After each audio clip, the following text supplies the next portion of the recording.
रहमत बरसती है शाम सहर गाज़ी।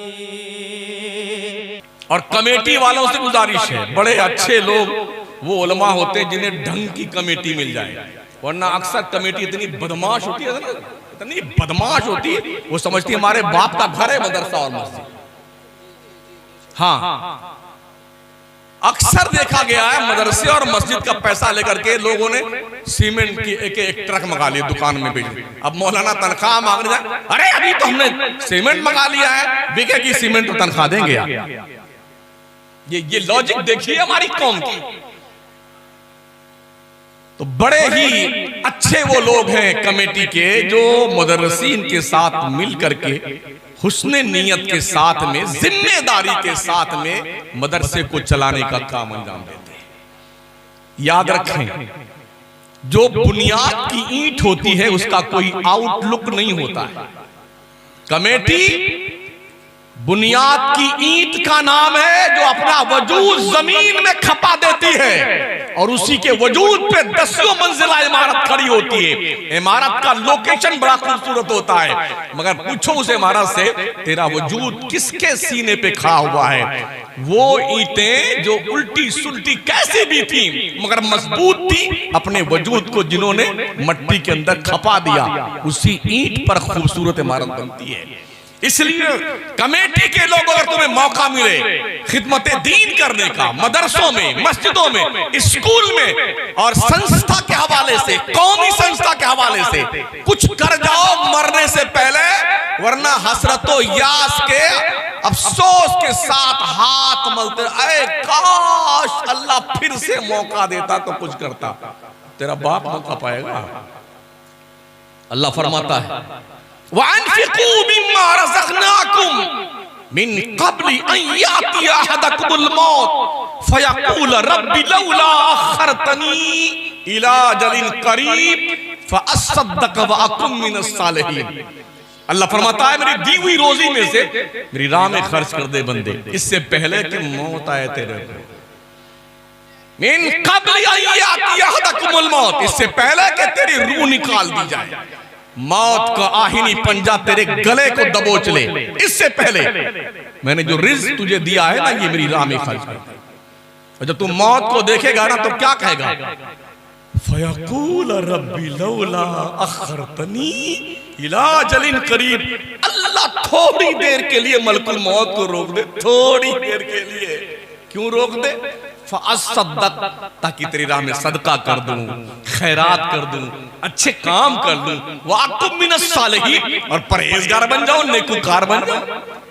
मौत का चेहरा देखने के बाद फिर रुकती है मौत। वलन युअख़्खिरुल्लाहु नफ़्सन इज़ा जाअ अजलुहा वल्लाहु ख़बीरुम बिमा तअमलून। मौत का एक वक्त मुतय्यन है, अपने वक्त से 1 सेकंड पहले नहीं आएगी, 1 सेकंड बाद में नहीं आएगी, और अल्लाह तुम्हारे करतूत से खबरदार है। इसलिए काम का काम करो, ढंग का काम करो, अल्लाह देख रहा है। वासिर्रु कौलकुम अव इजहरू बि इन्नहु अलीमुम बिज़ाति सदूर। तुम चाहे चुप के बोलो, चाहे जोर से बोलो, अल्लाह तुम्हारे सीने के राज तक को जानता है। ये मदरसे का जलसा, मुझे इल्म पे गुफ्तगू करनी। इक़रा, रब फरमाता पढ़िए। हज़रत ईसा पैगंबर के आसमान पर उठाए जाने के 571 साल के बाद जब अल्लाह अपने बंदों से मुखातब हुआ नबी रहमत के तवस्सुत से गारे हिरा में, तो फर्स्ट मैसेज अल्लाह का क्वालिफिकेशन का आया, पढ़ने का आया। इक़रा इक़रा बिस्मि रब्बिकल लज़ी खलक़। महबूब मुस्तफ़ा पढ़िए अपने रब के नाम से जिसने पैदा किया। खलक़ल इंसाना मिन अलक़, जिसने इंसान को पैदा किया खून की फटक से। इक़रा व रब्बुकल अकरमुल लज़ी अल्लमा बिल क़लम। पढ़ते रहिए अपने इज्जत वाले रब के नाम से।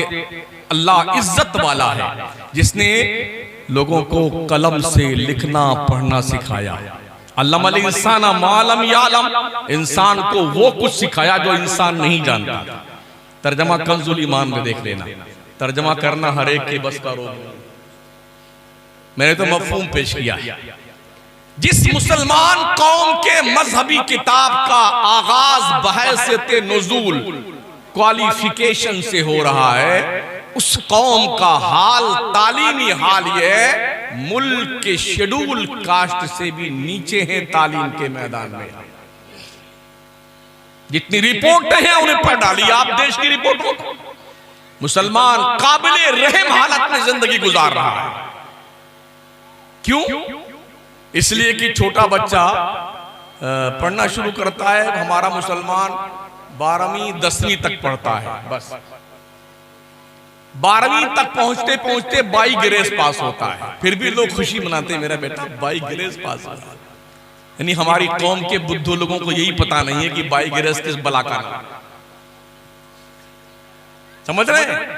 और 22 ग्रेस पाने के बाद 12वीं तक पहुंच करके 14% मुसलमान स्टूडेंट ड्रॉप आउट कर जाते हैं, पढ़ाई लिखाई बंद, कहानी खत्म।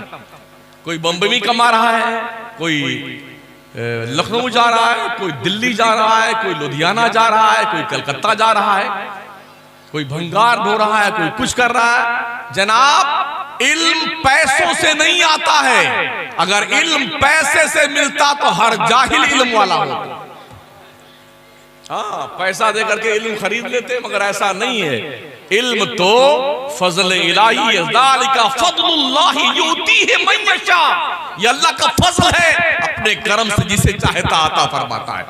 इल्म के लिए असातिज़ा की जूतियां सीधी करनी पड़ती हैं, इल्म के लिए बुजुर्गों का एहतराम करना पड़ता, इल्म के लिए टूटी चटाई पे बैठ करके अपनी पेशानी रगड़ना पड़ता है, इल्म के लिए शबाना रोज कुर्बानियां देनी पड़ती है। मुर्ग मुसल्लम खा के नहीं। हम लोग भी जिस मदरसे में पढ़े ना, अल्हम्दुलिल्लाह माशाअल्लाह, उस जमाने में तो अगर दाल की पूरी पतीली में हम गुस्ल कर लेते ना तो पता ही नहीं चलता कि हमने दाल से नहाया है कि पानी से। सुभान अल्लाह, हज़रत नहीं, गलत तो नहीं कह रहा हूं।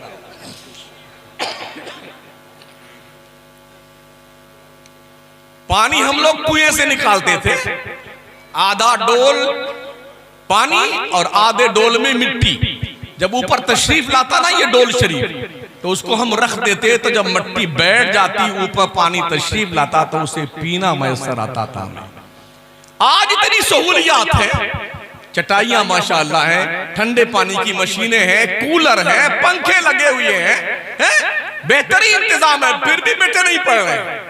क्यों? इसलिए कि दुनिया ने ऐसे ऐसे सिस्टम दादी अम्मा तैयार कर दिए। इनका नाम दादी अम्मा है।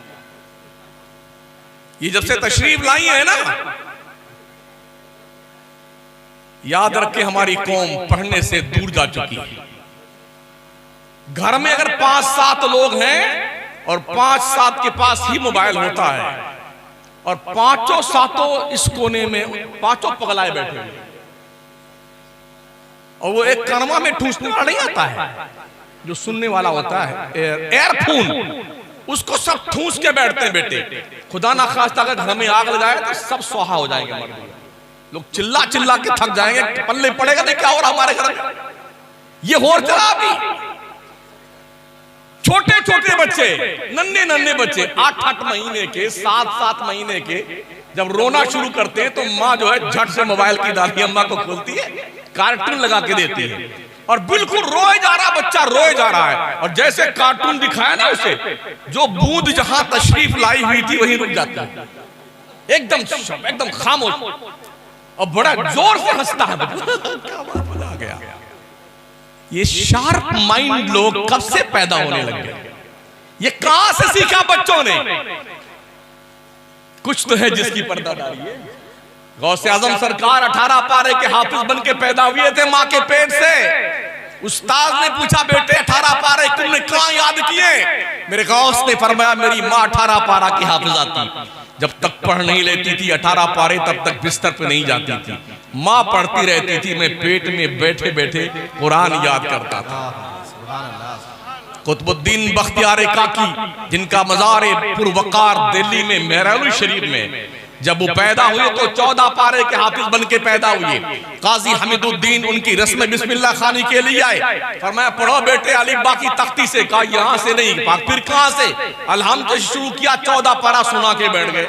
कहा बेटे कहाँ याद किया? कहा माँ के पेट में याद किया। साइंस ने इसे वेरीफाई कर दिया है, माओ के पेट में परवान चढ़ने वाले बच्चे जब रूह डाल दी जाती है तो माओ की एक्टिविटीज का असर बच्चे की सेहत पर मुरतब होता है। इसका मतलब यह है जो बच्चे अब नचनिए बन रहे हैं, ये परवरिश के पहले जब माँ के पेट में थे ये तरबियत नहीं दी गई। पूरी पूरी रात मोबाइल माँ देखती है, पिक्चरें देखती है, अदाकारों के कल्चरें पढ़ती है, फिल्मी दुनिया की नंगी तस्वीरें देखती है।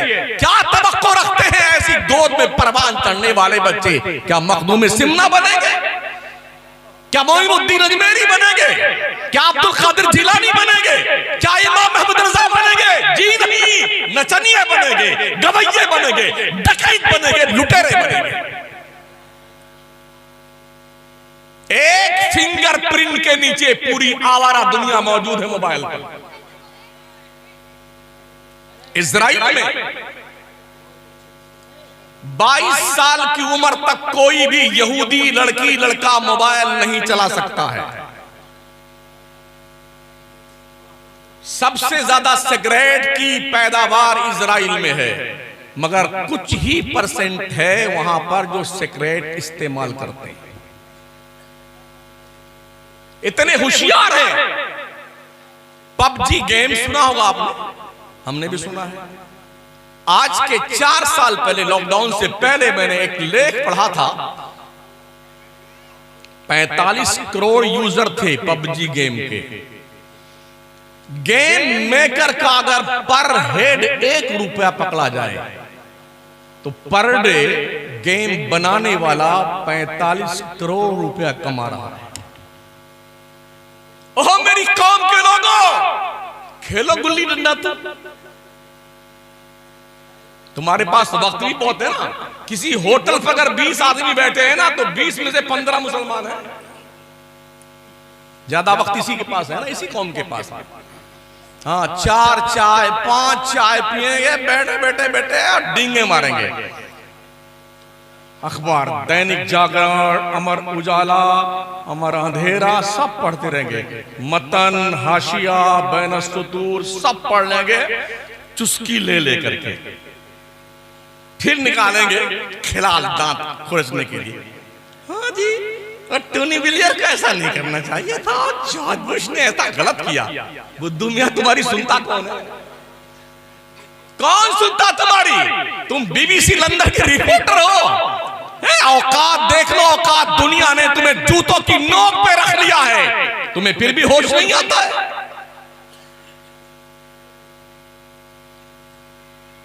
कोई हुनर हमारे पास नहीं, इल्म हमारे पास नहीं, डॉक्टर हमारे पास नहीं, लॉयर हमारे पास नहीं, इंजीनियर हमारे पास नहीं। क्या है? गवैये।